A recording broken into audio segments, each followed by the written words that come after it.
Bawaslu menggelar konferensi pers terkait pemetaan TPS rawan dan strategi pencegahan menjelang pemungutan suara. Dan berikut keterangannya.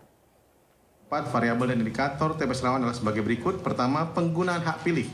DPT yang tidak memenuhi syarat, DPTB, DPK, dan KPPS di luar domisili. Kedua, keamanan, riwayat kekerasan dan atau intimidasi. Ketiga, kampanye, politik uang dan atau ujaran kebencian di sekitar TPS. Keempat, netralitas penyelenggara, ASN, TNI Polri, kepala desa dan atau perangkat desa. Kelima, logistik, riwayat kerusakan, kekurangan, kelebihan, tertukar, dan atau keterlambatan. Keenam, lokasi TPS sulit dijangkau, rawan bencana, dekat dengan lembaga pendidikan, pabrik atau perusahaan, dekat dengan posko atau rumah tim kampanye peserta pemilu dan atau lokasi khusus. Ketujuh, jaringan listrik dan internet. Hasilnya sebagai berikut. Silakan Pak Toto untuk dilanjutkan. 7 indikator TPS rawan yang paling banyak terjadi. 1. 125.224 TPS terdapat pemilih DPT yang sudah tidak memenuhi syarat. 2. 119.796 TPS yang terdapat pemilih tambahan DPTB. 3. 38.595 TPS yang terdapat KPPS yang merupakan pemilih di luar domisili TPS tempatnya bertugas. 4. 36.236 TPS yang terdapat kendala jaringan internet di lokasi TPS. 5. 21.947 TPS yang berada di dekat posko atau rumah tim kampanye peserta pemilu. Ini nggak boleh. 6. 18.656 TPS yang terdapat potensi daftar pemilih khusus DPK dan 7. 10.794 TPS di wilayah rawan bencana banjir, tanah longsor atau gempa. 14 indikator TPS rawan yang banyak terjadi.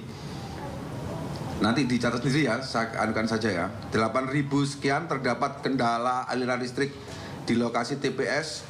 4.800 TPS dekat lembaga pendidikan yang siswanya berpotensi memiliki hak pilih. 4.200 TPS sulit dijangkau. 3.800 terdapat praktek pemberian uang atau barang pada masa kampanye dan masa tenang di sekitar lokasi TPS. 2.200 TPS yang memiliki riwayat terjadi kekerasan di TPS.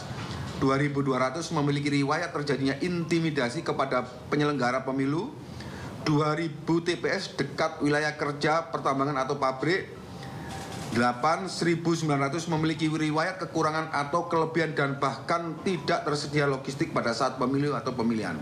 Berdasarkan pemetaan TPS rawan, Bawaslu merekomendasikan KPU untuk menginstruksikan kepada jajaran PPS dan KPPS A. Melakukan antisipasi kerawanan sebagaimana yang telah disebutkan di atas. B. Berkoordinasi dengan seluruh stakeholder, baik pemerintah, aparat penegak hukum, tokoh masyarakat, dan stakeholder lainnya untuk melakukan pencegahan terhadap kerawanan yang berpotensi terjadi di TPS, baik gangguan keamanan, netralitas, kampanye pada hari pemungutan suara, potensi bencana, keterlambatan distribusi logistik, maupun gangguan listrik dan jaringan internet. Melakukan distribusi logistik sampai ke TPS pada H-1 secara tepat, jumlah, tepat secara jumlah, tepat secara sasaran, tepat secara kualitas dan waktu. Melakukan layanan pemungutan dan penghitungan suara sesuai dengan ketentuan dan memprioritaskan kelompok rentan serta mencatat data pemilih dan penggunaan hak pilih secara akurat.